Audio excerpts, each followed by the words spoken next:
Good evening, everyone, and thank you for joining our third webinar session of this 8-part series, Coaching Sevens Rugby.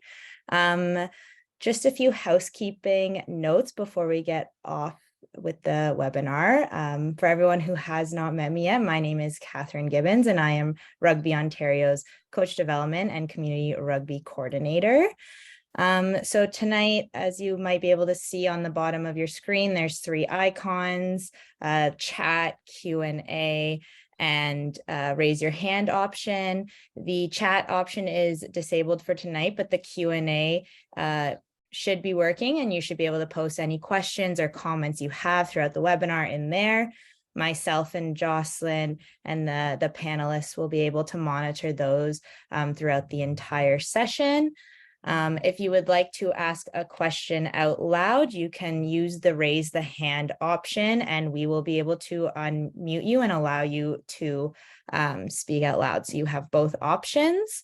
The way the webinar will go tonight is it's more of a discussion based. We will ask our panelists a question, and they will give their answers and discuss it as they go through. You can ask extra questions throughout if you would like. So with all of that being said, I would like to start by acknowledging that Rugby Ontario and our member clubs are situated on the traditional Indigenous territories across the province. Rugby Ontario acknowledges that there are 46 treaties and other agreements that cover the territory now called Toronto or Ontario. Today, I am presenting from Toronto, which is the traditional territory of many nations, including the Mississaugas of the Credit, the Anishinaabe, the Chippewa, the Haudenosaunee, the Wendat peoples, and is now home to many First Nations, Inuit, and Métis peoples. We also acknowledge that Toronto is covered by Treaty 13 with the Mississaugas of the Credit. So now I'd like to pass it off to Jocelyn to introduce our panelists. Yeah, thanks, Catherine.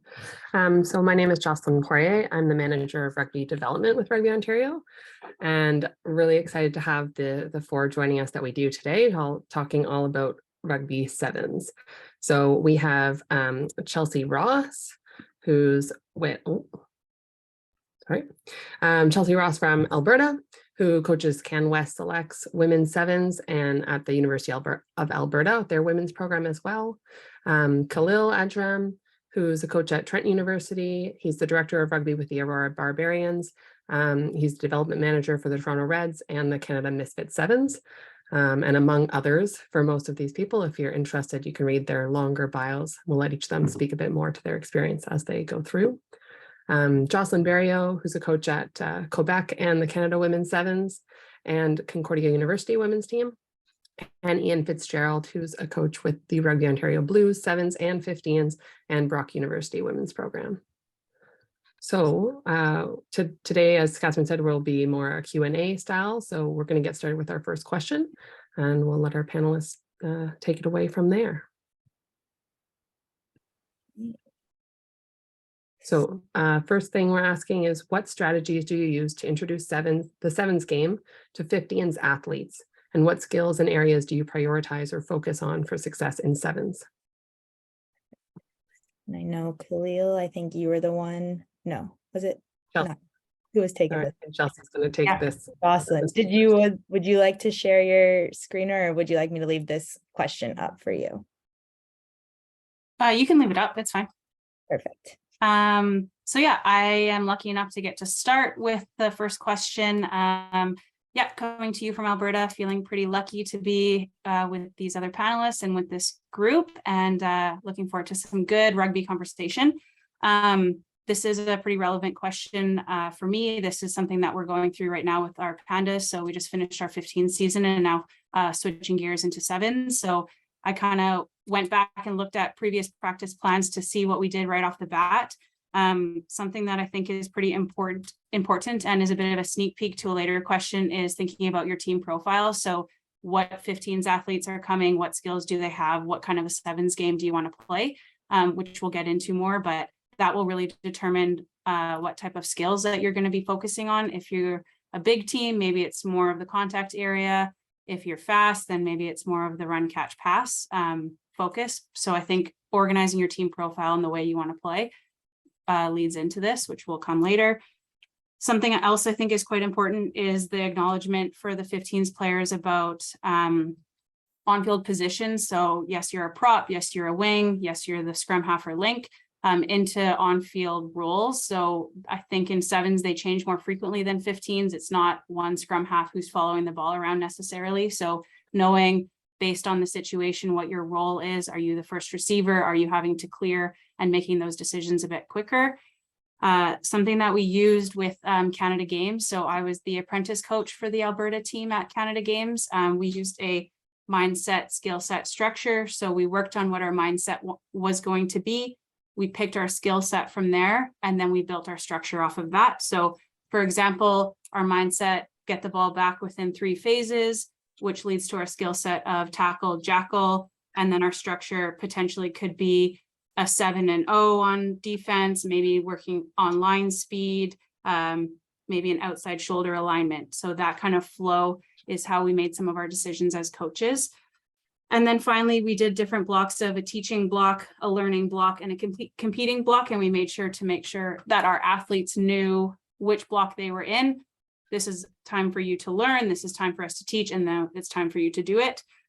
Especially with the pandas, we do a lot of condition games. So for example, if we want our second last person to be our attacker, then we have a condition that they can have 2 touches. So they get to go through on the first touch, and on the second touch, they go down, just to promote them getting the ball to that area. And then the second part of the section is which skills do you focus on? Again, it depends on your style of play, but generally run, catch, pass is going to be the Y lines and support lines. Passing is going to be deck passing and wider spin passing. The kicks, drop kicks mostly. Contact is going to be more of the tracking, 1v1 open spaces, and then your 1v1 breakdown and decision making. Lots of information. Open it up to my other panelists to piggyback on, or any questions from the audience.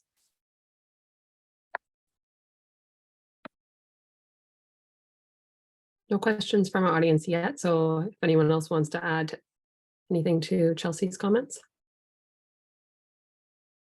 Chelsea made some good points there. Like, she has to focus on the teams that she has at hand. So Alberta, University of Alberta will be different than when you're working with the Alberta U18 team.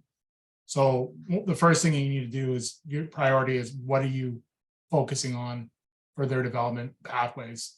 Alberta is obviously going to be different than, the Alberta U18 girls are going to be different than the University of Alberta, where there's different competitions. One is one tournament only, the other one has multiple tournaments. So that's another thing you need to visualize and utilize as well, is what's your long-term goal.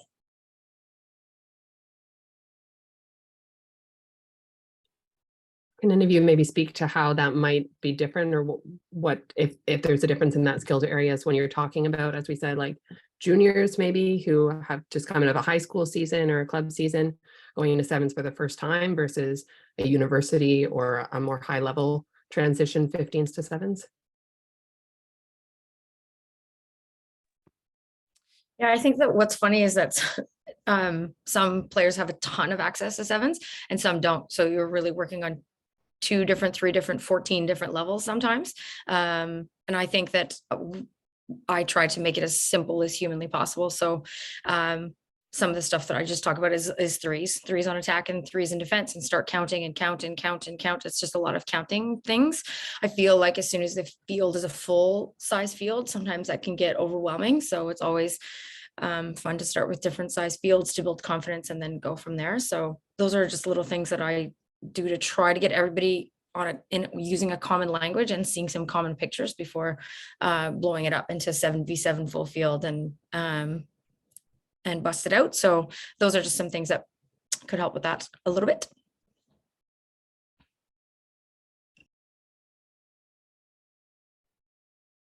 And just adding to Jocelyn P, your question of introduction of like newer players from 15s into sevens is just really kind of transitioning those skills from their 15s game into their 7s game. So for instance, you get a lot of those new kind of U16 club players coming into 7s in the fall, for instance, in Ontario here, and just relating their pull pass maybe as a forward, spinning out to the backs, that's going to be a common skill set in 7s here. That, and if you don't have that yet in your 15s sort of toolbox, that's what we'll develop here, and that'll carry over when they come back into the 15s game. Defensively, especially for those newer athletes, is just a huge focus defensively on like track and tackle, because obviously the space is that much greater. So if you can have a good defending team, you, especially in that club range, you'll find a lot of success. The only thing I would echo to that is a lot of the things about the support play in 7s compared to 15s. So with a lot of the newer players, they pass the ball and they watch the pass and they're like, oh, you go. So a lot of the activities that I'll do to early 8 stages are going to be pass and follow, breakdown, back to the teams of 3 that Joss was talking about. And the other thing that's probably one of the most important things that I focus on, and any coach or any player I've ever coached will echo, is if you don't win your own ball in the breakdown, you're probably going to hear it, because that's one thing that really kills the game of 7s is you go into contact and say you don't buy time, you just jackknife rather than long and strong placement. So you have to reinforce the importance of securing your own ball at the younger ages. And then when you get to the older ages, it comes down to is the nutrition. You're going from maybe a tournament of like 3-4 games in a day to a weekend where you're playing 6 games in 2 days. Now you're doing an overnight trip. So it all in relation to that is how do you prepare for the 2 days, which we'll talk about later. But you're coaching a completely different style of rugby when it's like a 1-day tournament versus a weekend, like Can West runs their series. So you running Friday, Saturday, or Saturday, Sunday is completely different than a 1-day club tournament.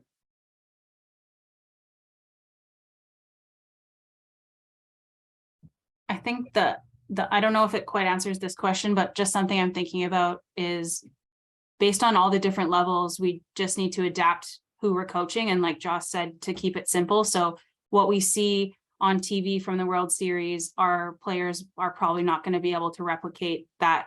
So just adapting, maybe instead of just deck passes right from the floor, it's a run and a scoot to draw defenders and then a pass. So just adapting it to the level so that they can have success, and not having a blueprint of what you think 7 should look like in your head and trying to enforce them to, oh, this is how they're doing it here. And that comes back to your team profile and kind of, like you said, what are your goals? Is it a one-off tournament that they're trying to get seen to make a next tournament, or like a university Can West? If it's a Can West official sport, so we have our 3 tournaments, we're training all the time for it, so we can go into a bit more detail. Great. I think we could probably go further into some of those, but I think we'll get to that in some of our further questions. So maybe we'll move on to our next one. And I think, Joss, you were going to take first stab at this. So how do we identify positions of success for athletes, and what traits or skills are best suited for different types of positions? Yeah, thanks. I think that this question requires a lot of reflection from the coaches before even putting anything on the field. I think that the new and better way of coaching is to have a more cooperative approach. So while I think everyone's like run fast and just tackle hard and be the best, and I think that we need to be a bit more open to asking athletes where they think they should go and what they think they're the best at. I know that some people use superpowers, X factor, they use different words like that to identify and help players identify what they're great at.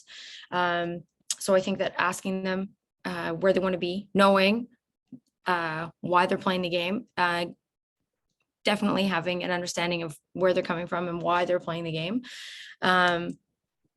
And of course, all of this depends on your reality and your ability to coach. So we're doing an intro session. There's going to be kids who relish contact. There's going to be kids who relish getting up in the air and having a go in the air. And there's going to be players who love to win a 2-on-1. So I think it's about finding those little pieces. And I think they'll tell us the truth. I think they're in a place now where they can express themselves pretty well. And again, it's still a full contact sport, so we need to make sure that they're a little bit courageous and build on that courage. And then I think the other part of this was we might think that we have something really nailed. So to put players into positions too early and keep them in those boxes is sometimes a trap for us. So I think making sure that we continue to push them and have them work in different positions. Sometimes we can have our minds changed. So I guess a lot of my conversation here is no answer to the question, which is how I usually like to do things. It's pretty obnoxious. But yeah, it's kind of worked out so far. So I'll stay with it. That'll be that. Kind of on that note, maybe I wonder if you can talk a bit more about how you sort of balance that piece of them needing to try a lot of different positions and really have a chance to see them in different positions and see what is the best fit, in different combinations maybe, but then also giving players enough of an opportunity to try something and become experienced enough in it to have success there. How do you sort of balance that? Yeah, that's fair. I think especially different lengths of tournaments or seasons.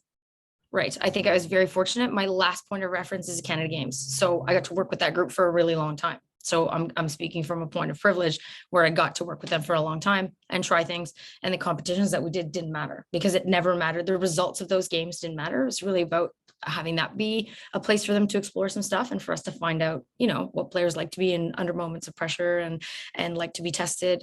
You know, we had them run against players who were senior women's players who came in and definitely limited contact, but just to see kind of who steps up to those moments in a safe way. And then kind of as we got closer to the tournament, our planning kind of got a bit more concrete with who was playing where.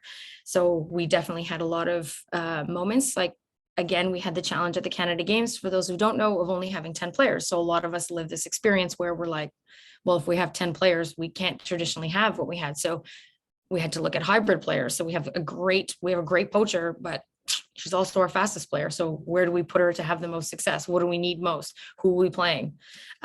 So we had to have those conversations as well. So I guess a build up and having an end goal. If the end goal is to win a big tournament or to place well, then that's a different outcome than developing players who you want to be playing or representing a university. And I think that there's just a way to look at the end goal and then work backwards from there.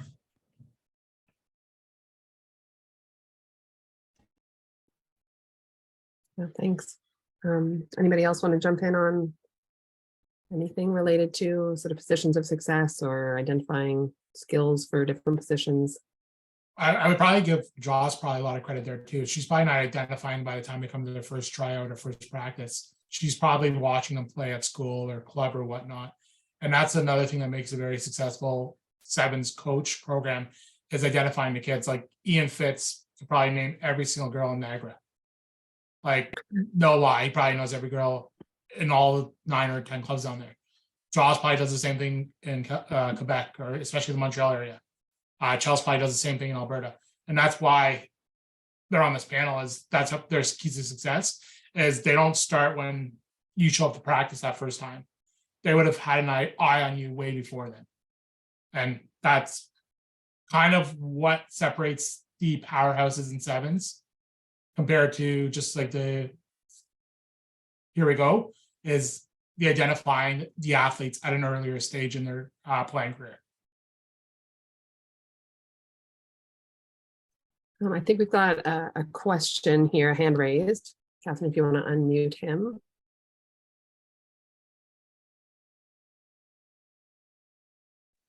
Tyler, you might be good to go.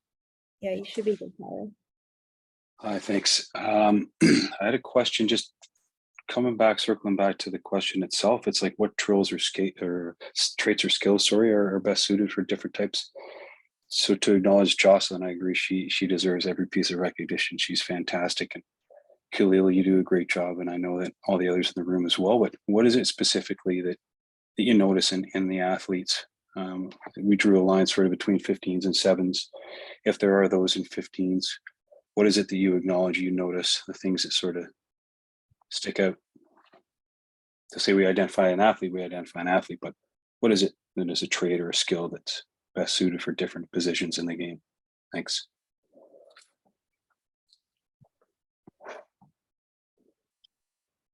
some of the things I'm looking for, Ty, are like they're flat out like their pace. And then in addition to that, like I look at their feet and their footwork, their agility, that kind of stuff.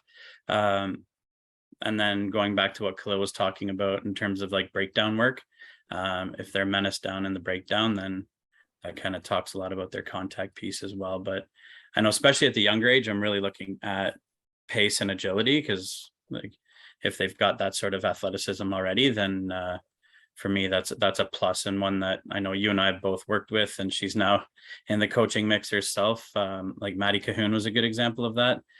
She brought a lot of those skill sets over from basketball, and then when she came into the sevens game, it was quite natural for her to use those skills on the pitch.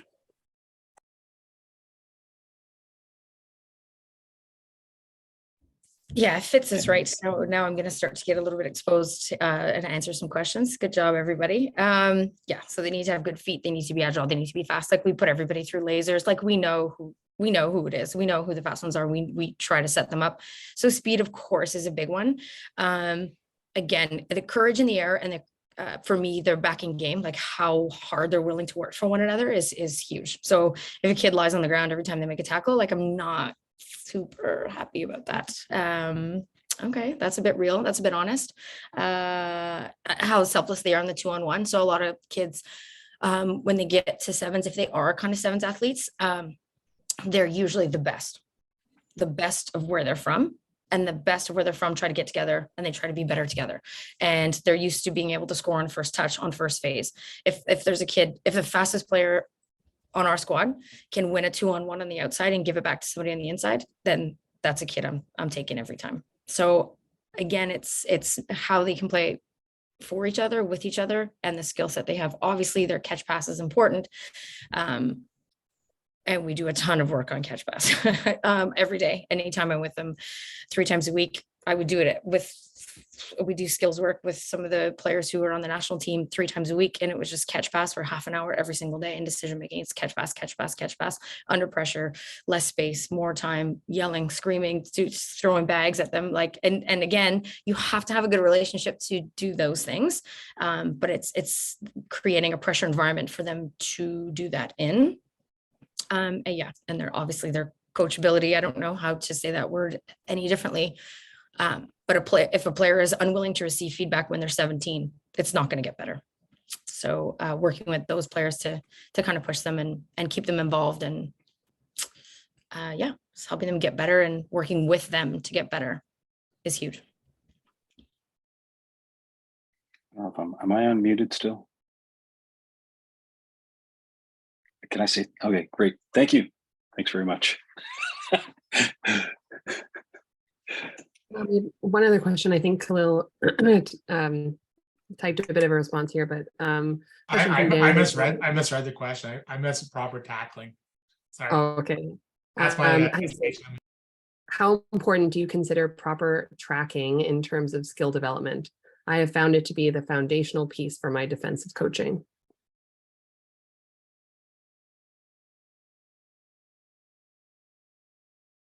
And thoughts on tracking? Keep doing it. It's super important. You're right. I don't know who typed it, but keep doing that. Amazing. Wonderful. Shout out to you, Dan. There you go. I just have a quick, as we're thinking about this, I feel like there's a bit of a difference in like chicken or the egg for positional requirements. So if you said, this is what I want my prop to be, and you wrote everything out, or this is what I want an ideal like first receiver to be, and you wrote it out.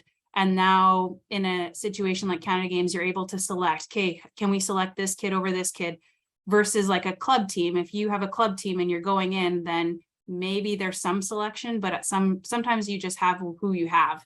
So sometimes identifying positions for athletes with the team that you have, again, it's going to change. Like we had 10 at Canada Games. We had a girl coming in as a 5, and she ended up playing as a prop as we were going, based on injury, based on whatever. So I think sometimes you have who you have, and the positions for me are in the set piece, they're stuck in the scrum, they're wherever, but then once outside of in open play, then it's roles and it's just athletes and rugby players playing. So how can you combine the 7 on field plus hopefully the 5 subs that you have to have a balance on your team of these traits that you think are important for 7s?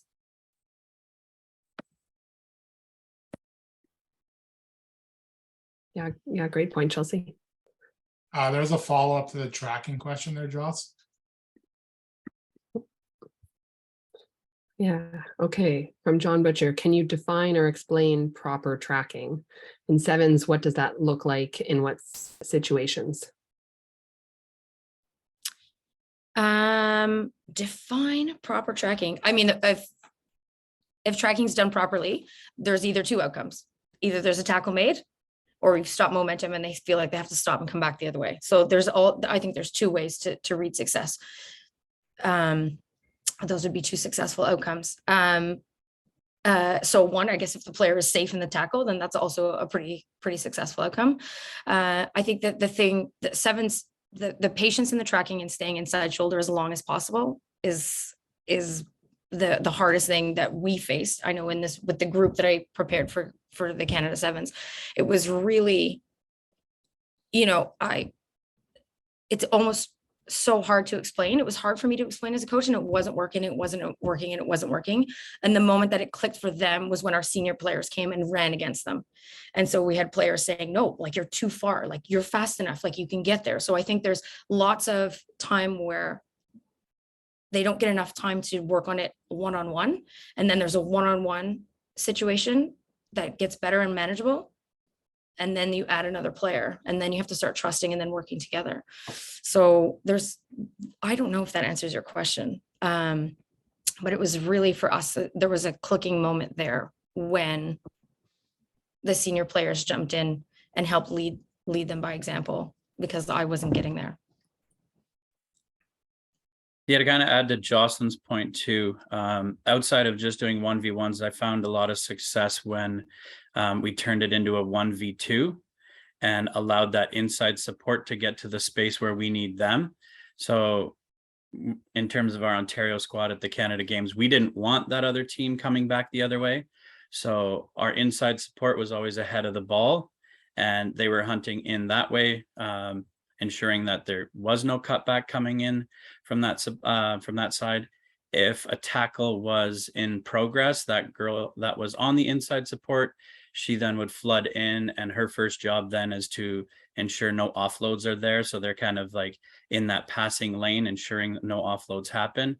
But again, it boils down to what Joss was saying. Like, I definitely agree with that notion of tracking and being as patient as long as possible. But we found the 1v2s super helpful as well, because again, that got that support and communication happening between those 2 athletes. And especially when you're trying to track at least a 10-meter gap, knowing you at least have that help on the inside was super important. And my last one on this is, whenever we did tracking, the first part of the tracking was never contact. So it was about building confidence too, for timing, building confidence and saying, hey, look, you're not on display here. And it's really about building their confidence and understanding how much time they actually have and that spatial awareness in that area. So I think that's a big part too, is I think sometimes I get disconnected about how stressful. I sometimes forget how stressful it is when the first contacts come and you're in a tryout situation and you're trying to make a team, and it's like, oh God, I have to make everything single tackle and every pass has to be perfect. And that's they have that. And sometimes we forget that.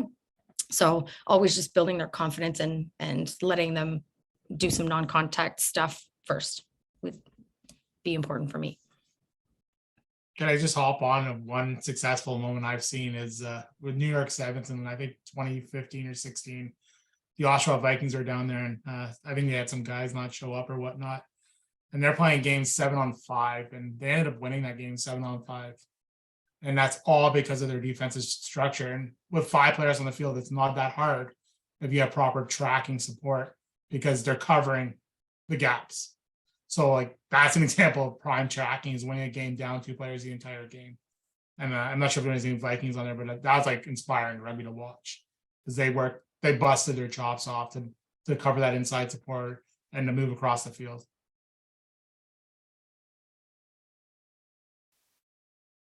Yeah, that's a great example, Khalil. And I wonder if there's other examples from any of you on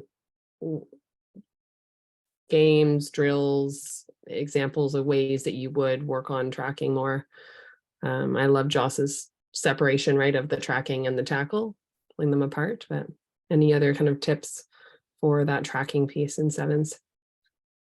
Just like that example I gave there, is I've taken that and I use it in practice. So we'll have, most of the time I'll have 5-on-7. So you have the offense running with 7 and you have the 5 on defense, and they have to work on their push and pulls. And it also brings up the communication level too, because it's another thing that lacks a lot, especially at the younger ages, is the call is to push off that next defender, move to the next defender, or sorry, attacker. And so you can just manipulate it. It's all game based. That everyone, we always say game based situations. So maybe have 4 players, maybe have 3 players, maybe have 6. Maybe sometimes you want to stack it more. Maybe you have 9 defenders on 7. So this way the offense have to find where the holes are. Right? So like you could just throw different situations, different amount of players, and see if you can get the same outcomes.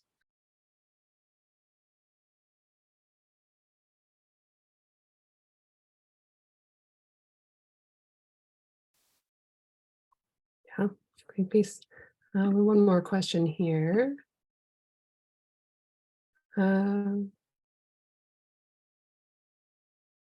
Those girls have been playing together since U14. All credit to Eric Noyes. In the case of other teams, is it possible to do such a thing? So I don't know if that's as much a question. That was to my reference, but Tech, it wasn't that. It was their senior men's team down in New York. So yeah, no, like it was senior men's game and it was a battle. Like they won 12-10 with 5 players on the field. And it was pretty good. Right. Well, maybe we will move on to our next question. And this is coming back to you, Khalil. Looking at sevens, one of the big differences between sevens and 15s, right, is that it is a tournament or tour-based sport. So how do you best manage that? And what are the key things to consider with this formatting? And Khalil, I believe you wanted to share. I do. There it is. Yeah, I've been on a few tours. So I'm pretty excited. I did dibs this category. Let me just bring it up. Is it up? Perfect. I think it's up. Yeah, awesome. So when it comes down to it, everything I do with tour base and everything always starts off in Google. Like Google's your best friend when it comes to managing these tours and tournaments, because the best reference point is when you need to go find it for your next tournament, you can just literally copy and paste and modify it there. So when it comes down to it, these are the 4 main things that I always question myself when we're going on a tour. What is the purpose? So I look at it from a team aspect and a player aspect. For the team, ideally, we want to make the finals, right? Everyone kind of wants to play for the championship, but also if you make the finals, you get more games. So if you go to a tournament and you say you go 0-3, you're probably going home. So the more games, the better, because that's going to give you more opportunities to develop. Then it comes down to development and improvement. Along the way, you're going to be challenged. So you need to embrace that challenge. You need to adapt to get better. This is why we play rugby. If we win every single game every time we are on the field, we're not going to play anymore, right? And the last thing it comes down to is the mindset. Like a lot of the time, the RO 7th boys program was all business, right? Coach Nige and Paul Myers always used to say, this is a business trip. When you're at the airport, you're checking off business, right? Not personal, not pleasure. You're going on business there, right? Player preparation there. When it comes down to it, sorry. Oh, so for the players on a tour, it's a lot easier to take 12 players on a tour than it would be a full 15-a-side team. So it can get you better exposure for some of these players, easier to travel to. You're usually getting them for a higher level rugby. So if you go play a lot of those American-based academies and whatnot, it's going to get those players better. And then down the road, it's just like a notch on the step is playing sevens. The way I look at some of the players, they play club, they go play for some of the academy teams, they go play regional teams.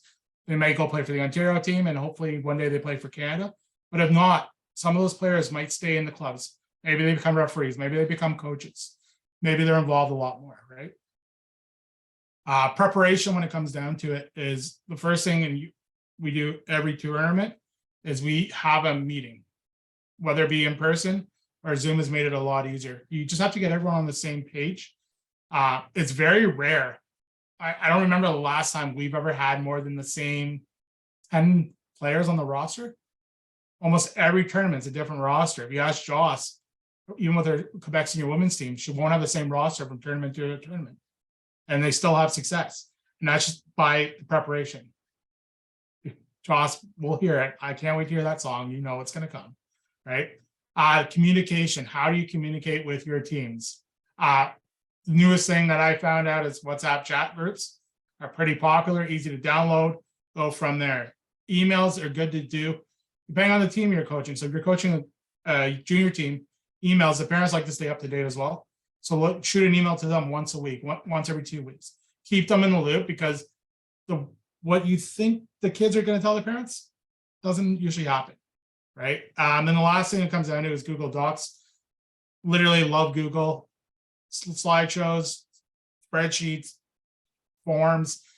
Google is free for everyone, and it's awesome. Training wise, right? Set the standard, focus on what's important. Most of the time, you're literally going to be focusing on decision making, tackling, groundwork, defensive alignment, right? Get those concrete kickoffs, tap penalties, scrums, lineouts, those will come. Resources. I'm talking a lot. I apologize. This will be quicker after this one slide. When it comes down to the resources, what staff are available, right? The worst thing ever is going on a tour by yourself. It's a lot to undertake by yourself. So usually the ideal situation, you have 3 people, you have a coach manager, usually they'll also video, and then trainer and S&C. Trainer S&C is one of the best things that we've ever started incorporating, is because the warm up and the cool down are probably more important than, I would say, the 15-minute game most of the time, especially when you're playing 4 or 5 games in a day. Budget. I don't know anyone here that's been on a tour lately that's been completely covered. So who's paying for this, right? The kids, the players. Like almost everything is pay to play on these tournaments and tours that we're going on. Try to keep costs down as low as possible. How do you do that? Network. So like when we went down to New Zealand for World Schools, we didn't take tackle pads with us. When we were down there, we borrowed. Trainer table. Instead of paying the $100 for a trainer table, we borrowed one down there. People are more than, like, that's the one thing about rugby that we don't take advantage of, is how much everyone will do something for everyone else. So make sure you network what you're doing, okay? Travel accommodations, there's 2 types of concepts now, right? There's okay, everyone's going to meet at the airport here. We're going to fly down together. We're going to stay together. We're going to bus together, whatnot.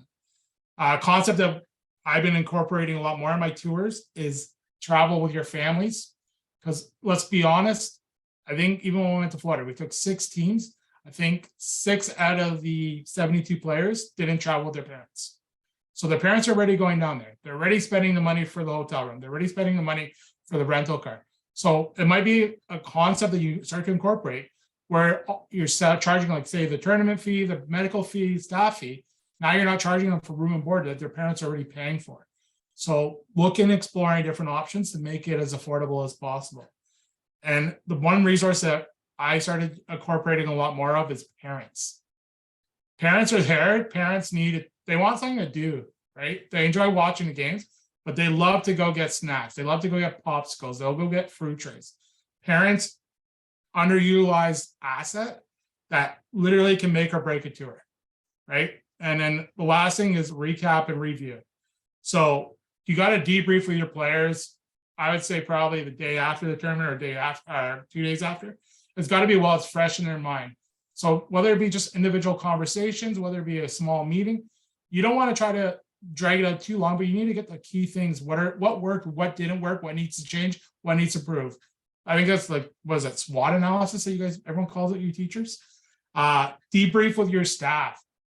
Pretty important. Most of the time, you might go do it after having a drink or two, and everyone will be honest with you, right? And then the last thing is, I always do it, is it's called a survey. A Google survey, same questions all the time. What did you like as a player? What did you didn't like as a player? What do we need? You're always trying to improve, right?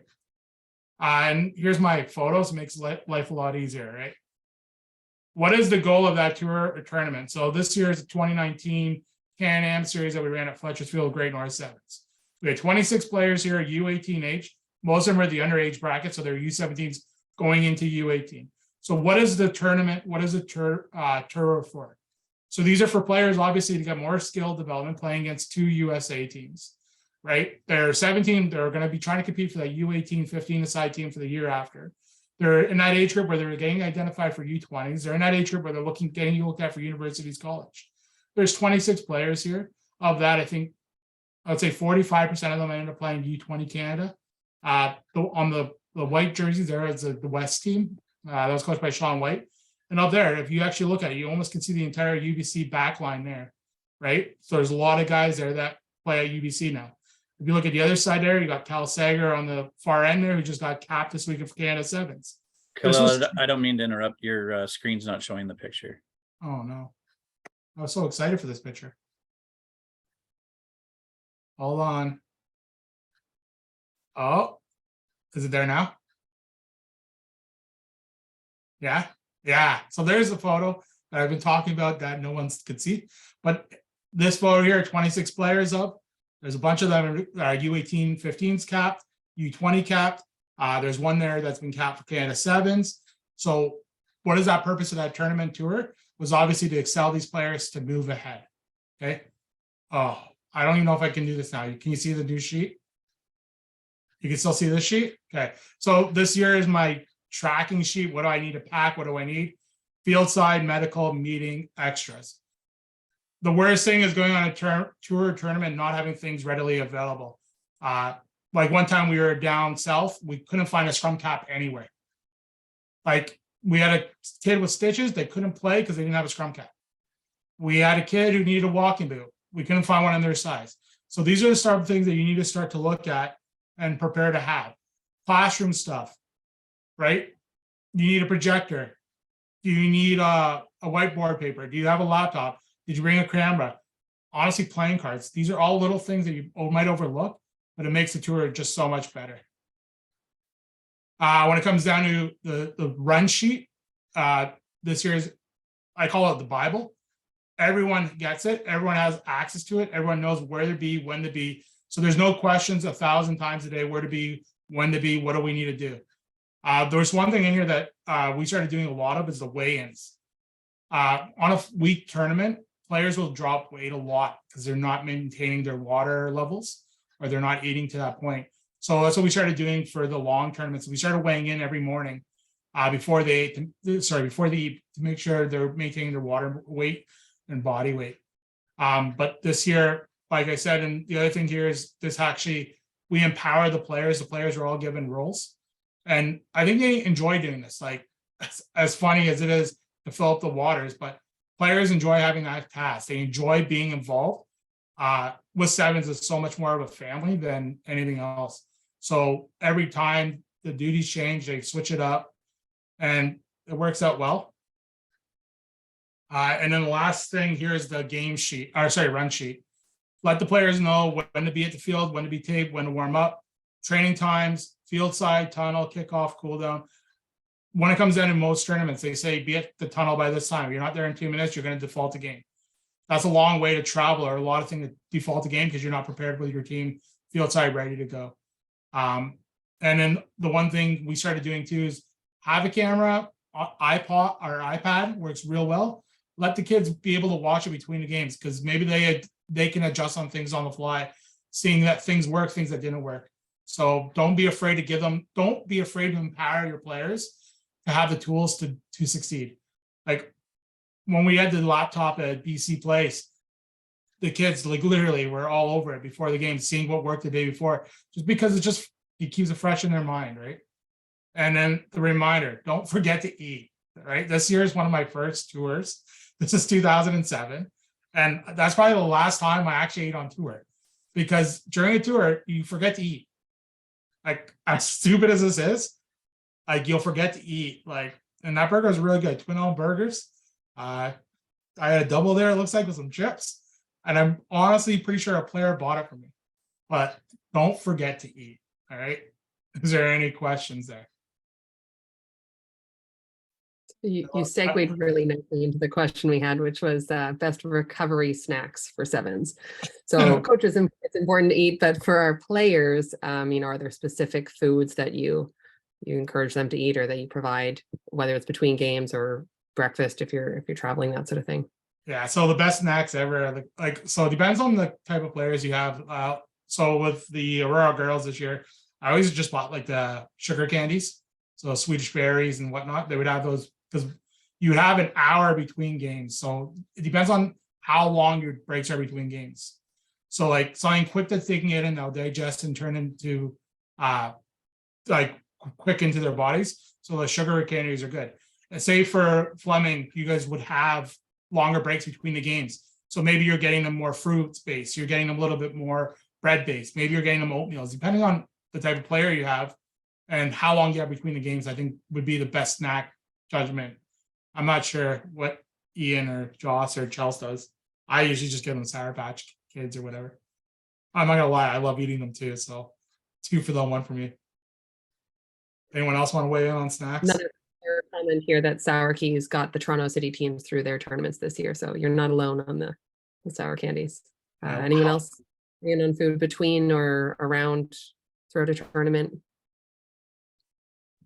The university girls do kind of their own shopping. They'll go get their own snacks. A lot of like go-go squeezes and dried mangoes. They like trail mix, but again, I think it's dependent on the person. You don't want to necessarily give them not that a Sour Patch Kid is going to be weird for somebody, but you want them to be comfortable with what they're eating.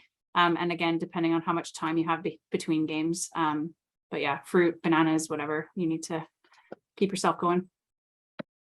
Sorry, the reason why I buy stuff like that is because I like it. So if they don't get eaten, I eat it. Because like, I'm not gonna lie to you, I go buy the Costco nuts and like Great North Sevens after there, I had 2 full packages of nuts, no candy left over. So just showing what kids eat. No one likes nuts, but yeah, I buy it. Important that they actually eat something, right? If you get them something and they don't eat it, it's defeating the purpose. I know, Khalil, I know you mentioned about recovery and having like an S&C person there with you or first aider. If someone doesn't have that resource, maybe if we're talking about a team where it's like one coach with a high school team or a club team or something, any tips or advice on what you would do for a warm up or cool down or length of time? I know you kind of touched on that a bit. But. So I guess I kind of went through the run sheet pretty quickly because I was trying to stay under my time limit, and I apologize if I went over. But if you actually look at the run sheet there, first of all, like obviously that's going to be there. What we do in the morning to start off on those tournament days is we'll do an activation. So whether it be just do some ball movements or moving outside, we usually do weigh in, we go activate for a good 15 minutes outside just to get the body moving, get the heart rate up. When it comes down to like recovering at the end of the night, we just do some yoga or mobility stretches. You can find a lot of that just online. So like I don't even know what the poses are. I have a sheet that shows it for you. For me, if I don't have an S&C coach right there, but when it comes down to it, just 15, 20 minutes at the end of the day. When it comes down to in the game stuff, when we're going into team warm-ups, we're going to start there, right? So it's going to be a lot of the dynamic, a lot of the fast-paced movements. Make sure you do some contact warm-up in there. That's something that's overlooked a lot, is doing contact warm-up before the games. Whether it just be face slaps, ankle taps, knee hooks, whatever you need to do, just get the players warmed up for contact. Rest and recover there. I'm sure everyone else will weigh in on this way better than me, but a lot of leg drains, a lot of static stretches are really good to do. But the one thing that you need to do is as soon as they're off the field, they need to be getting water in, hydration in them, snacks in them. That's one thing that I didn't mention a lot of is we need to keep them focused for when they're at pitch side. There's a lot of distractions at these tournaments. So like you have a lot of friends, you have a lot of families, you have a lot of parents, you got boyfriends, girlfriends, sisters, brothers. You got to make sure they stay focused on the task at hand.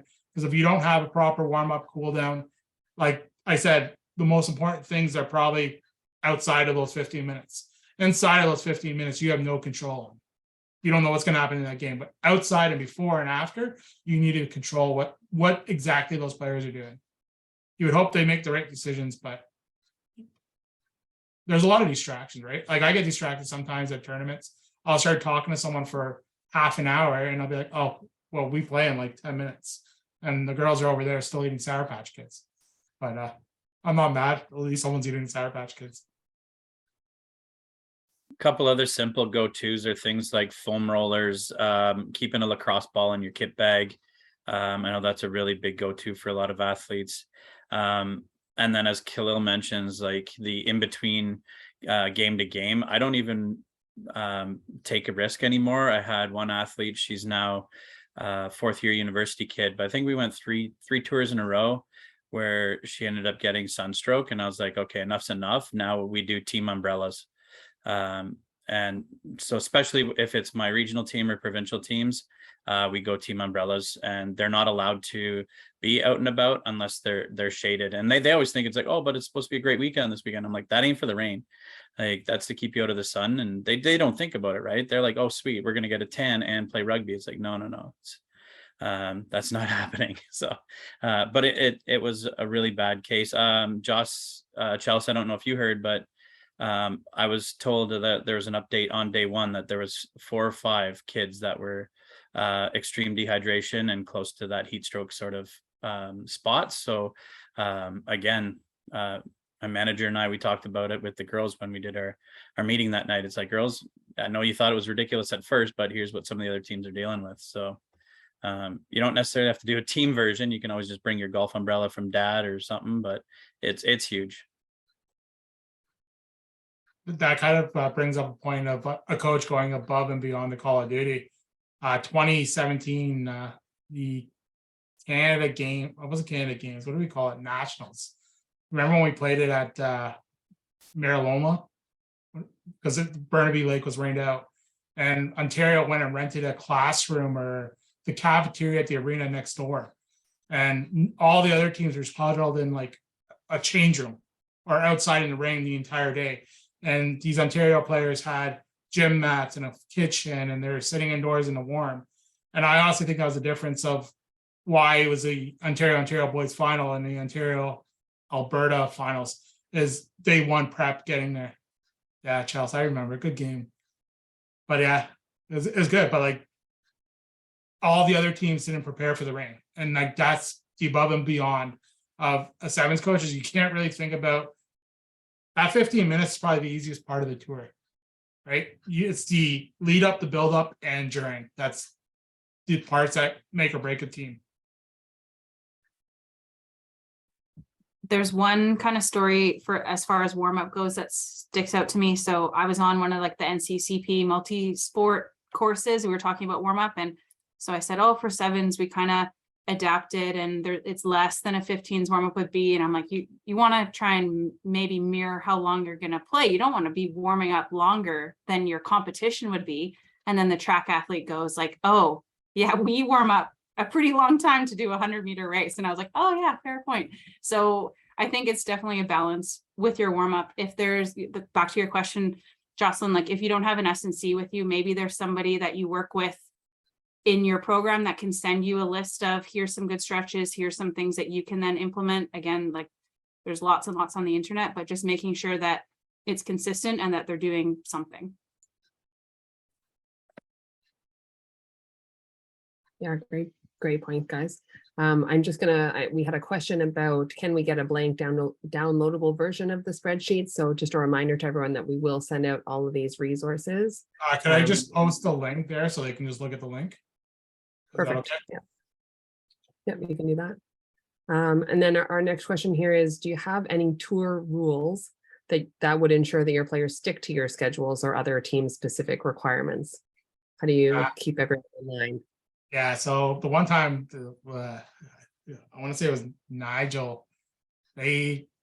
So whoever is late to anything, we got like a full size clock, put it on a chain, and they had to wear it around. And like legit, like that got moved around 7 or 8 times, like just to get players on time. The clock was there, good to go. But it comes down to the players are usually holding themselves responsible. You usually have a leadership team, and ideally what you do is you'll know the players that will struggle to be on time and get distracted the most. And say if you are doing roommates, you put them in a room with them. Or when it comes down to, you just always, when you're asking, where's this person? Where's this person? But the other thing is just group chat, like a WhatsApp or whatever. You run into issues when you're down south because most kids don't have data. But when it comes down to it, it's literally, you usually have to do a fun punishment that it's kind of embarrassing enough that they don't want to do it, but it's not embarrassing enough that everyone's like, what's wrong with this team? Like, so we do the watch, it worked out that tour. I'm pretty sure they all fought over who got to keep it. I'm pretty sure John Durrell got to keep it, but yeah. We'll figure John Durrell has that, eh?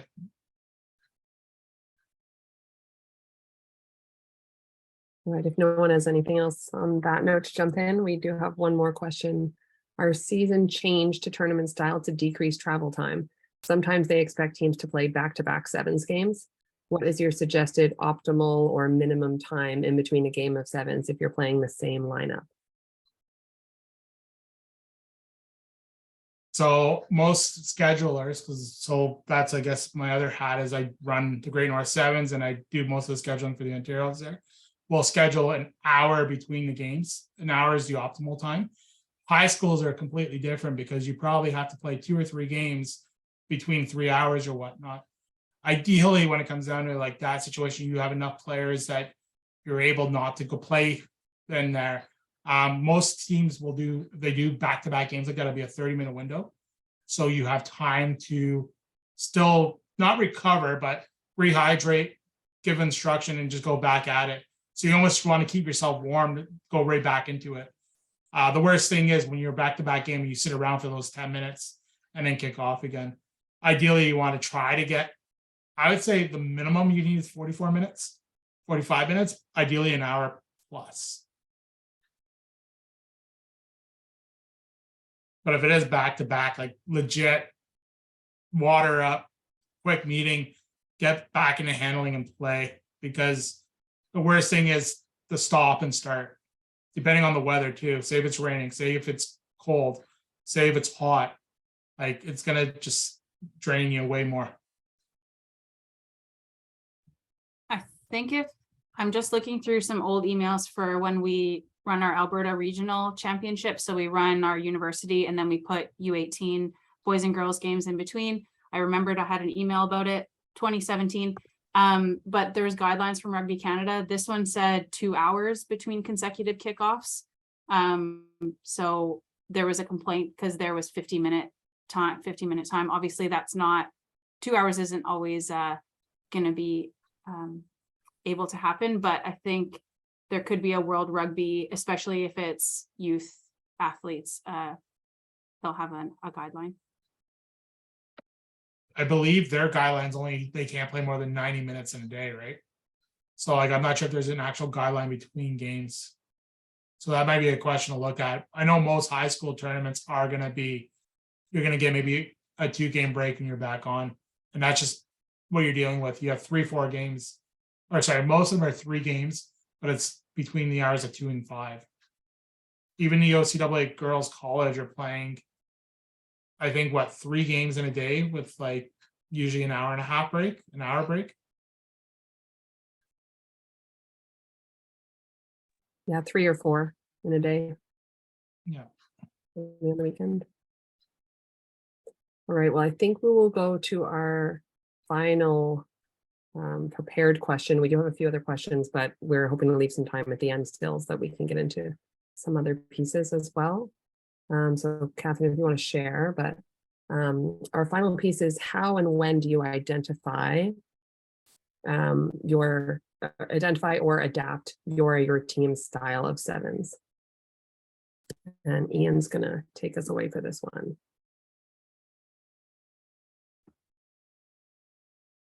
Alrighty. My apologies, Khalil. I know you have those shares in Google, but I'm using a non-Google product, so my apologies. So Just yeah, just a matter of time till Google owns them. right.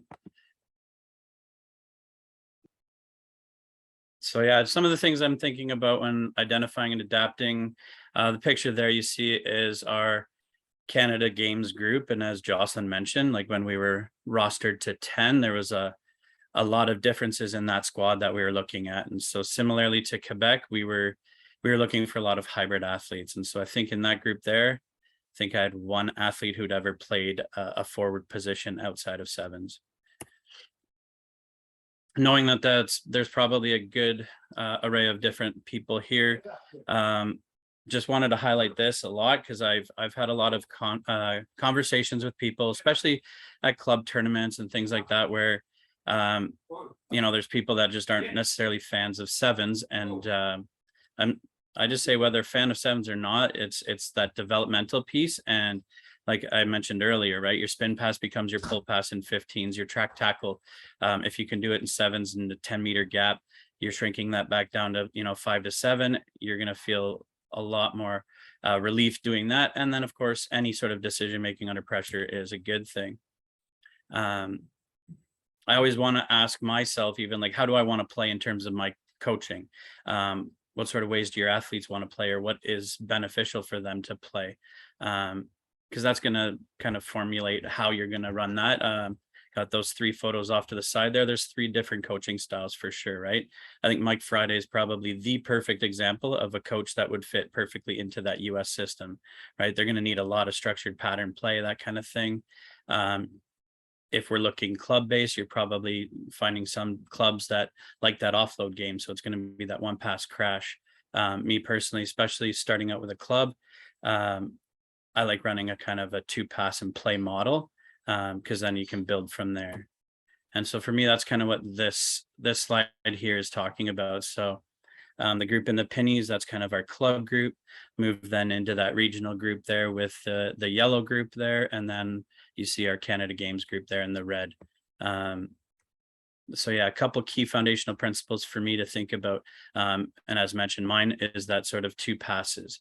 So I want to get that ball 2 passes away from the breakdown. And if it's an introductory club team, that's literally our attacking structure. It's simplified. I mean, we've had teams where, we're playing with a club side and we show up with 8 players, but have contacted another club and they're providing us with 4 more.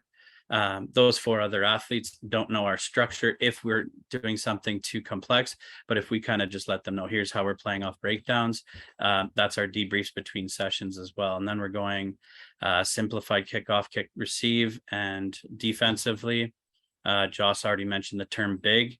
We're focusing on that, getting back into the game and just connecting. If we can get back in game and connect, that's a huge, huge win. Moving into those regional or intro rep programs, we're still going with that 2 passes away from the breakdown, but now our decisions and systems kind of come into play. I think it was Chelsea that mentioned things like Y lines and or like you see that 3v2 available, so you're calling that square call. And then you've got a little bit more advanced kickoff and kick receive, where you probably have certain athletes that are nominated for certain roles, whether that's your airlift going in for that kick chase on kickoff. With that provincial group, we have varied attack policies depending on location on the pitch or teams that we're playing. You have very designated kickoff skills in your air list, as mentioned before. We even get into some boosting for kick receive.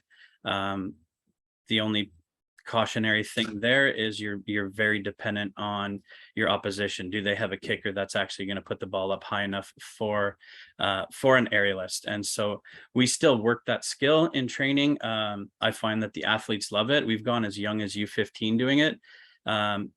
And it's hilarious. Like, obviously these are groups we don't work with every day, but we've had 2 athletes that were both a booster and a jumper at the same high school.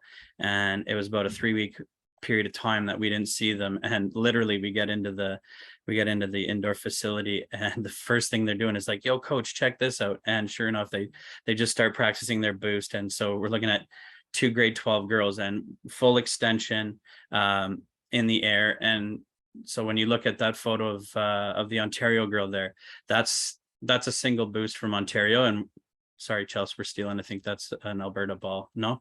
Okay, Halifax. So then it's a Nova Scotia ball off of a line out. So we use the single boost in other places, and that's just like, hey, let's have a go. If we single boost, we're at least putting them under pressure. Maybe it's going to be an overthrow, and our third girl, that's where she's hanging out on that line out, is for the overthrow. Because again, like at that level, we're not getting a lot of kickers who can hang up a restart that's going to be conducive to a single boost for kick receive. Couple things I also do is I just try and simplify the roles. We were talking a little bit about those further earlier, but if you can simplify down to playmakers, ball winners, or power players and speedsters, again, like I've used this at club, regional, that kind of stuff. So in that forward grouping there, you have one of each. You probably have two playmakers with your fly half and your scrum half, and then you got your ball winner and finisher out wide. A question I always ask myself is, what do you want your hooker to be? Because your hooker is going to slide from that hooker spot. You can either have them roll out and be your finisher, or you can have them roll out and be that playmaker. So I find this really helpful when I'm just trying to whip together a quick little sort of strategic play, depending on the athletes you're working with. Again, an introductory thing we do with a lot of those regional groups is we challenge them to see pictures and make decisions. So on attack, you're going to see three really common pictures, and these are those listed there. So you're going to have an 0-4. So on one side of the breakdown, there's no defenders. On the other side, there's 4. The next one, you'll have that 1 defender on one side, 3 on the other, and sometimes you're left with that split, that 2-2.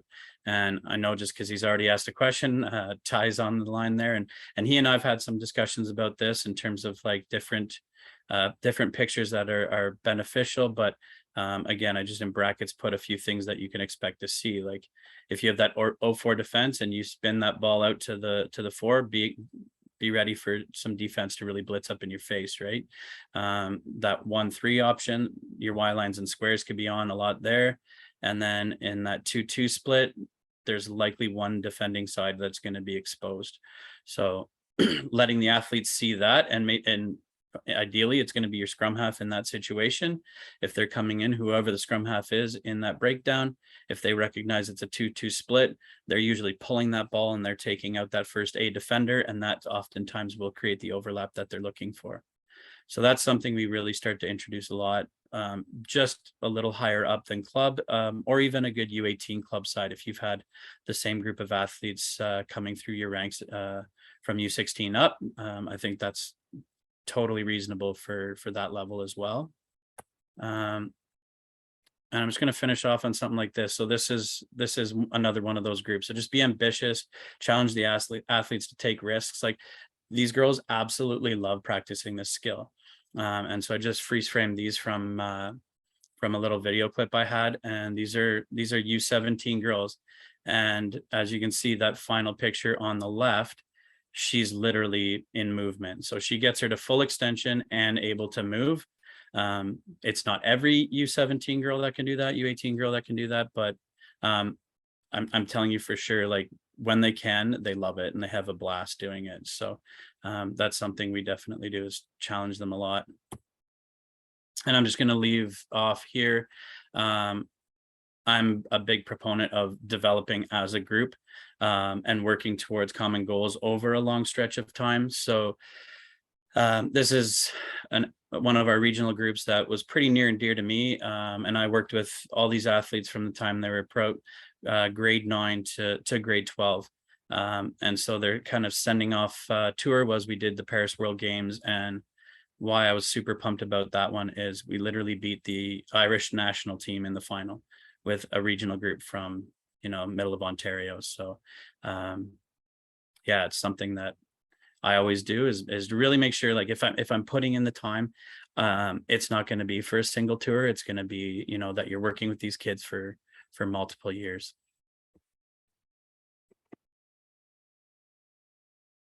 Thanks, Ian. So one question I'll go to quickly, because this is an important clarification, I think. I had a question about what is a Y line or a square. So if anyone wants to take a stab at explaining those terms for anyone listening who may not be familiar. Square is the really easy one. We're essentially I think it's pretty much across the country where our communication is a name and an action. And so when we call that square, we're asking our teammates or telling them that the action we want them to do is to run square and to square up their defender. What that triggers the ball carriers and the attacking team is that there is an overlap on. So that's usually a 3v2. And when we hear square being called from the winger in, we know, okay, we've got to catch ball, attack, make sure the defense isn't pushing, and then moving that ball to the space that's already existing. A Y line tends to be something that if you have matched numbers of defense to offense, again, you'll hear a teammate calling for a Y line. And so that's a running line that we use to create space where the ball carrier is attacking the shoulder of the outside defender. And that's, so you're putting an athlete on an island and making them make a decision to either take you as ball carrier or stay on their, the person they're supposed to be defending. Should they stay on the person they're defending, you take the gap on their inside shoulder. If they pinch and bite on you, that's your decision. And that's when you get that opportunity to pass. I hope that's clear enough, because obviously it's easier with pictures, but yeah. I was going to say, without the visual, I think you did a pretty good job there. But if we have some other resources to share on that, we can always forward them out to the participants as well. So that may be helpful. Kate had a question here. She said, we've mentioned 15s athletes who transition to 7s, but are there programs that run 7s only? And for those programs, how do you reconcile skill development and competition time if it's your athlete or your program's primary sport, when much of our season reflects the 15 schedule? I'd say there's been a big push to move away from 7s only training. Even if you look at the national programs, a lot of them are playing 15s as well. And that's just because of the nature of the beast of trying to get competition in here. There isn't enough 7s competitions to just play 7s all year round. Obviously, there's more and more there. But when it comes down to it, do you consider it 7s development or do you consider it skill development? So most of us will have to move indoors now. So you're working in smaller spaces. So you can't really do 7 specific there because what do you have? 1/3 of a field, a gymnasium. So when it comes down to it, comes down to a skill specific a lot of the time. And 15s and 7s is not much different in what you're teaching there. Obviously, you're going to be fine tuning some of the things such as the breakdown, right? Like literally the presentation is completely different in 7s and 15s. And you could tell he's been a well-trained 15s player when they come into 7s, when they're trying to do this little kick and then jackal over to get the ball back. And they get called for not releasing the ball because the breakdowns, they're already on top of the ball and they're crawling on their hands or whatnot. I'll let everyone else touch on that. But when it comes down to it, I think the focus is going to be moving to, there's no more 7 specific athletes going forward just because there's not enough competition. Unless it's OCAA, right? Where their primary and only sport is 7. So but that's still only 2 months of competition season. No, totally. I guess the key there is to think about your full season and or year and how you want to spend your off season, really, right? I think it comes back to what Khalil was saying, where if you want your athletes playing rugby, they're probably then involved in some club 15s and things like that.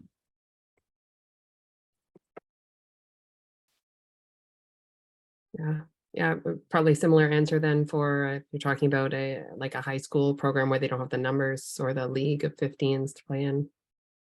Same kind of idea. Fred, somebody's asking for you to put up your position slide again. Yeah, Ian, can you share your screen again with the sort of playmaker, finisher, ball winner? If Ian had us on Google Slideshow, he could have shared the whole presentation, but that's okay. You will get these slides, but if someone wants to just take a quick look at it. Ian just needs to learn how to use Google. It's okay. I do.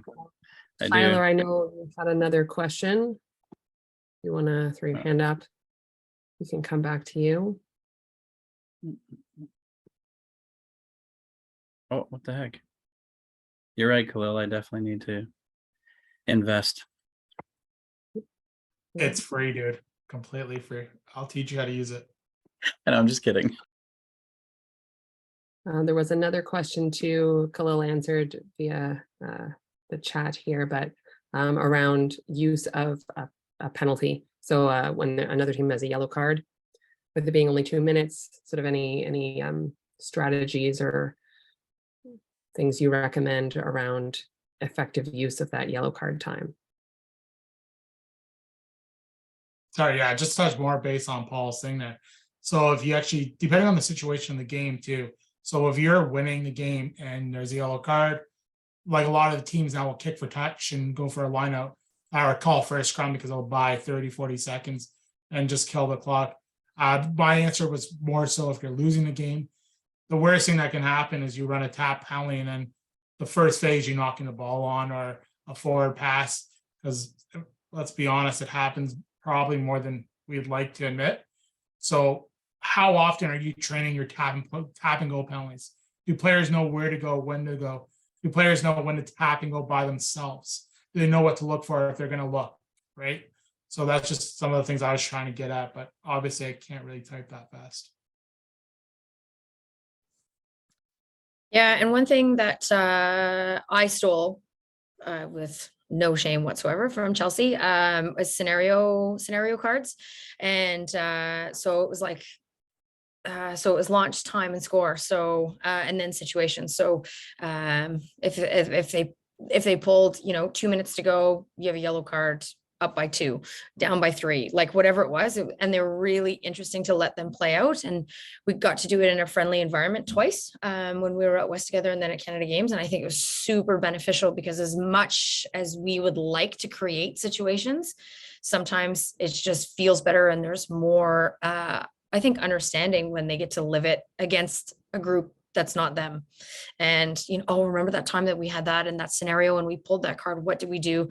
So so it's definitely a part of every sevens group that I work with now. It's been really cool. Can you explain a bit more maybe about how you use those? Was that on field or yeah, Chelsea, maybe you can take that. Yeah, so I just have a sandwich bag filled with cards. Sometimes I get the players to add to it as well, but again, one will be launches, so it'll say kickoff, it'll be scrum on the 22, it'll be line out, it'll be your prop has a yellow card, just whatever scenario, goal line, dropout, whatever it is. And then there's a time card. So especially with sevens, you can be really specific. I'll have a 9 minutes left. And so you play the 2 minutes into the half, and then maybe you won't play the full 7, but 5 minutes left, 7 minutes left, whatever. And then there's a score. So depending on what the score is, you're tied, you're down, how many tries, and then play the scenario out. Either give them time to think about it and then go play, or just play, come back and talk about it, and then maybe replay it depending on what happened.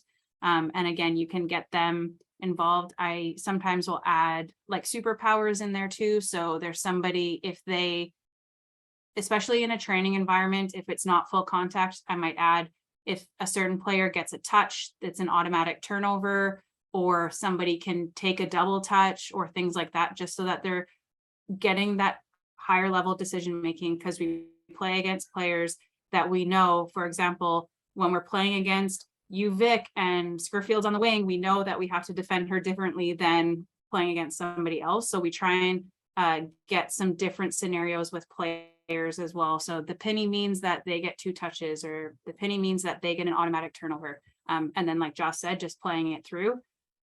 Those are usually kind of our last training. Like that's our captain's run before we would leave for a tournament. Awesome. They made a request to potentially share some of the scenarios I use for sevens or 15s even. So maybe that's something that if it's easily accessible or if that's possible, could go in our resources going out. I'm sure it's now I on know, a Google form somewhere. Great. So Tyler, you have talking permission, I think now. You had a question. Thanks. Just again, I appreciate the opportunity to get on and invest a lot of time in this. And I know that we've got a lot of coaches on here. I actually don't know how many are on the call tonight, but I know there are some really knowledgeable and experienced coaches who have done well, including our panel. And I think we all want to learn a little bit more about some of these areas. Great to hear that superpowers thing. I love, you're familiar with Russell Earnshaw and his cards there. Yeah, he's got a great podcast. And of course, those decks are really good. Kids love those, and coaches would benefit from that. I think the coaches here would benefit from a link to maybe what Rusty has to share on his platform. So maybe Chelsea, you could share that. I like the launch, which is when, the time, which is, or sorry, the launch, which is where, the time, which is when, and the score, which is what. Those are great situational things to consider. I like Kate Pasick's question. I wonder if we could come back to this. I can't help but think and advocate for sevens from a development perspective. Think how valuable this is for all of us in this country, really to collaborate and band together and bring some of the smaller programs, some of the smaller schools, some of the OCAA programs and other colleges across Canada that will be struggling and working hard to develop the game, stay engaged in the game, recruit athletes, ID athletes. And I really think, although we know you have something that's coming from a top down, and yes, 15s makes money and our women's 15s program is excelling, but we need to get girls and boys into the game. And we have smaller schools and smaller programs, smaller clubs that can't field entire sides. And I think really sevens is a vehicle and an opportunity for that. So I do see a significant, profound space for sevens to be something from a development perspective. And this is a great start to have everybody on here, but I wonder how we walk away from this and how we leverage sevens in this conversation, take action on, with some of the people that we have in this space and some of the ideas that we're sharing, and maybe move forward to create some sort of structure or a plan to build the game, and eventually contribute to 15s. To Khalil's point, and that great photo that he had, I think Reese Patterson was part of that group, and Cal Sager is in there, of course. But we had David Richard and Jesus, he's a beauty. Khalil, who's the other kid? Knocks himself out. Oh, Brock Webster, yeah. Neither of those guys were on there. But both those guys were in the 15s tour down to South America, as was Joe Mora. And those guys are primarily sevens guys, right? So we do see that eventually this is development perspective. The sevens lends a lot of weight to that. I'd also like to acknowledge Khalil or Fitzy's slide. Fitzy, you had a slide in there, the player making a tackle. And we go back to it. Did anyone else recognize? You picked up who it was, did you? Thank you, Ty. You want to share that with everybody? I'd love to. Good eye. Ty, I literally use this as my argument when people want to have the conversation of, there's no need for sevens. And I'm like, really? I'm pretty sure this guy's the most successful 15s athlete we've had in some time here in our country. Yeah, who's that guy? So from our audience, anybody else recognize that? That's Tyler Ardron. Playing professionally, spent a year on the circuit. He had just left Mac. I coached him. He was at McMaster University at that time. He deferred the Pride program and going out there at that point in time, and wanted to finish his degree at McMaster, and then ended up on the 7th circuit for a year. And I'm glad you picked this picture and you picked that individual. So despite what they're saying from top down, I think everybody here on this panel and on this call recognizes and appreciates the value of the sevens game. We just really need to find a way to maybe start to take action with the passion and the enthusiasm we have around this. And of course, with those of the OCAA that are already playing it, what are those opportunities? How do we build them? How do we work together to create some growth and development to eventually support our 15s game? Those are Anyone all from the panel?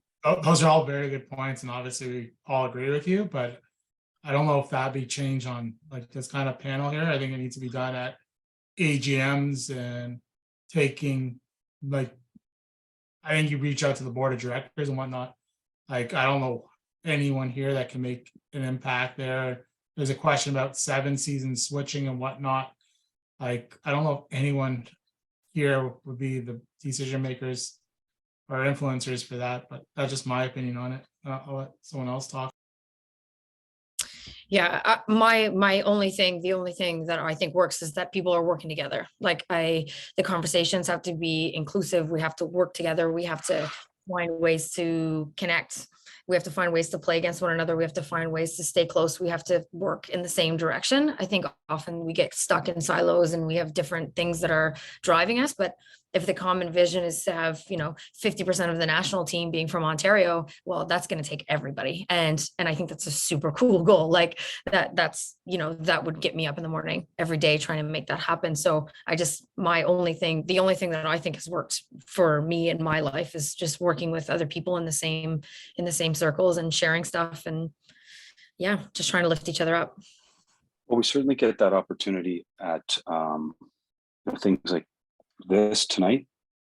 And I know that when we're on tour, it's in front of us, but we don't necessarily invest in that moment. They sort of have to be organized.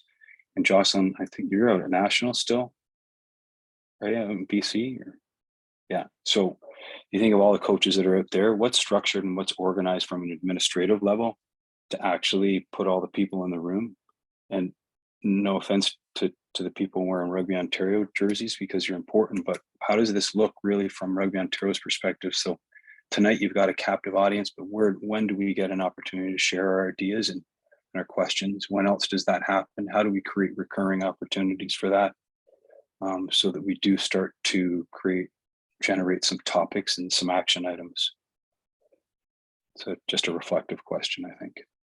I do know, just because like I was checking my personal email today, there was an email that came out from RO asking for feedback from the Fall 7 series, and I'm not involved in club this year per se, especially this fall. I just didn't have time, but in it even commented like we're asking for more than one coach per club, like however many voices want to share, to have them share. So I know, at least from that email, from what I read, they're definitely looking for that feedback to make the Sevens season more beneficial, and or figure out feedback from this year and work on. So that's definitely a good piece there. Another piece, Ty, I know, just wanted to comment on your discussion about smaller schools and stuff like that. I think we just got to continue to be creative, and outside of 7s, 15s, whatever, I know there's programs looking to even have some 10s games, against teams within their same city, because at least they can then get that many more kids playing. You have a tight 5, then you're just missing your back row.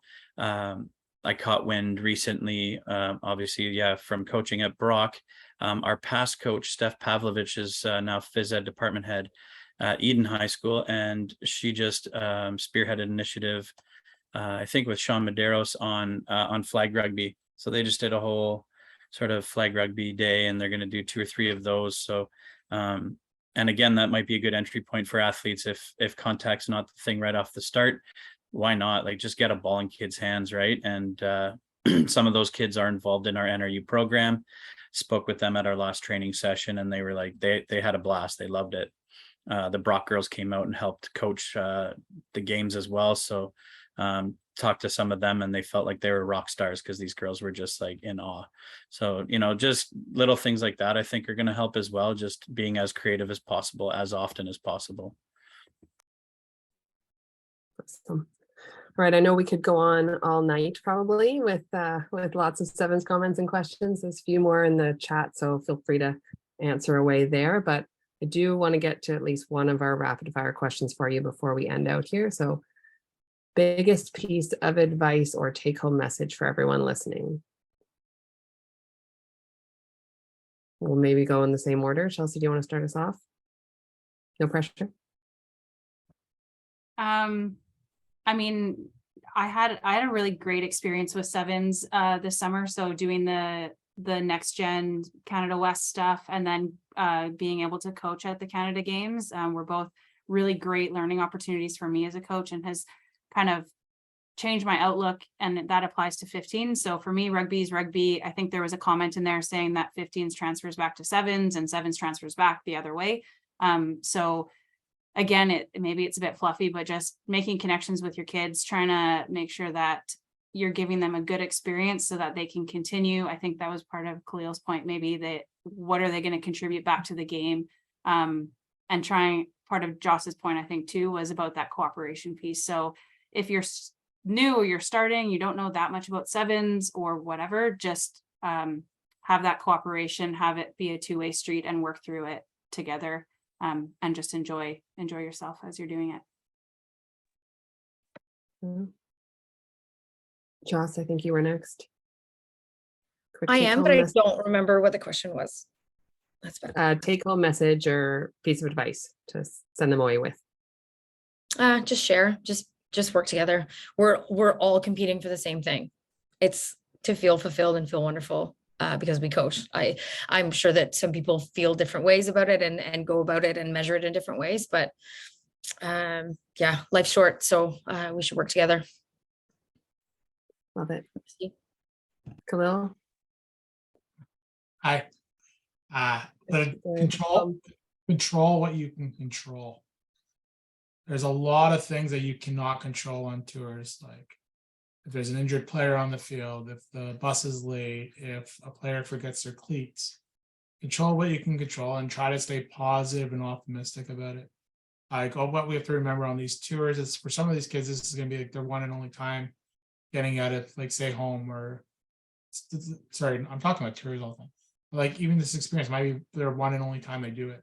So let them enjoy it, learn from the moments, and in the end, make sure you have a cheeseburger at the end of it. Absolutely. Go to my favorite spot, Johnny's Burgers in Scarborough. I think a big one for me, and it kind of ties into Jocelyn's too, is especially being a very tournament-based sport, continue just building the relationships. It tied back into what Khalil was saying about identifying athletes as well. I know whether it's 15s or 7s, I'm calling certain coaches from certain regions, and those are relationships that are built, and that's how you're IDing athletes that way. Or when you do get stumped on a question, or you want to try and play a certain way, shooting an email to coaches that and we literally have three provinces represented here right now, and I can guarantee you, shooting them emails, they'll get back to you and they'll share information. It's one of the greatest things about our sport is that coaches are always willing to share, because they're likely developing what they're doing next. So they're welcome to pass on what they're currently doing, because it's likely going to change and adapt anyways. So yeah, just make sure you're building really strong relationships with everyone in the community. Yeah, great point to finish on. So if you do still have questions, I know there's still been some things going on in the Q&A there. If you have some questions that you don't feel were answered, feel free to send them to us at courses@rugbyontario.com. And we can forward them on to the panelists, see if we can get some answers for you. Other than that, we just want to say a huge thank you to the 4 of you for coming out, and to all of our participants for showing up and listening and asking some great questions. We know there's lots of 7s interest, and more to come in the future. So if you liked tonight and you haven't been at our other ones, on Monday, we have webinar number 4, Safe and Confident Intro to Contact. So please register, join us for that one. It's going to be another great conversation. And that's all we have for you guys. Everybody have a great night, and we'll hopefully see you on Monday. Thanks for organizing. Thanks so much for having us. Yeah, Merci thanks beaucoup. guys. Thanks everyone.